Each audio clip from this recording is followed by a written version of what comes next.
ஆசிய இளையோர் கபடி போட்டியில் தங்கம் வென்ற தமிழ்நாட்டை சேர்ந்த அபினேஷுக்கு பாராட்டுகள் குவிந்து வருகின்றன. பஹ்ரைன் நாட்டில் நடைபெற்ற ஆசிய சாம்பியன்ஷிப் போட்டிகளில் முதல் முறையாக இந்த ஆண்டு கபடியும் சேர்க்கப்பட்டது. ஆண்கள் பிரிவில் 14 அணிகளும் பெண்கள் பிரிவில் 10 அணிகளும் கலந்து கொண்டன. இதில் இந்திய ஆண்கள் மற்றும் பெண்கள் பிரிவில் தங்கம் வென்று அசத்தியுள்ளது. ஆண்கள் அணியில் தமிழ்நாட்டிலிருந்து திருவாரூர் மாவட்டம் வடுவூர் மேல்பாதி கிராமத்தை சேர்ந்த அபினேஷ் என்பவரும் கலந்து கொண்டார்.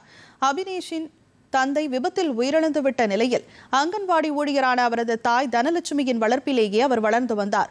கபடி விளையாட்டில் அதீத ஆர்வம் கொண்ட இவர் தொடர் கபடி விளையாட்டின் மூலம் கல்லூரி 1ஆம் ஆண்டு படித்து வருவதோடு மட்டுமல்லாது ஆசிய அளவிலான கபடி போட்டியில் இந்திய அணி சார்பில் பங்கேற்று தங்கம் வென்று அசத்தியுள்ளார்.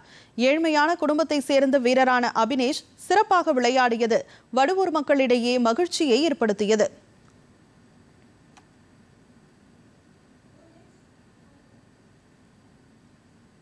என் பையனுக்கு சின்ன வயசுலேருந்தே கபடினா ரொம்ப பிடிக்கும். எங்கே கபடி நடந்தாலும் ஓடி விளையாட வருவாப்புல, விளையாடுவான். எனக்கு சின்ன வயசுலேயே டிவியில் பார்ப்பான்.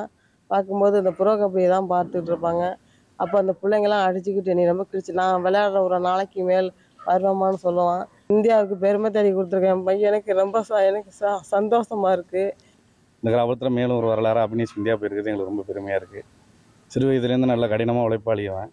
7வது படிக்கும்போதே எஸ்டிஎட்டி தேனிக்கு செலக்ட் ஆகி ஸ்போர்ட்ஸ் ஹாஸ்டலில் தான் 7வதுலேருந்து படித்தா. அப்படி அங்கே படிச்சுட்டு இருக்கையிலே எஸ்ஜிஎஃப்ஐ தமிழ்நாடு ஸ்டேட் விளாண்டார். எஸ்ஜிஎஃப்ஐ தமிழ்நாடு ஸ்டேட் விளாண்டு பார்ட்டிசிபெண்ட் வந்துட்டு இருக்குது.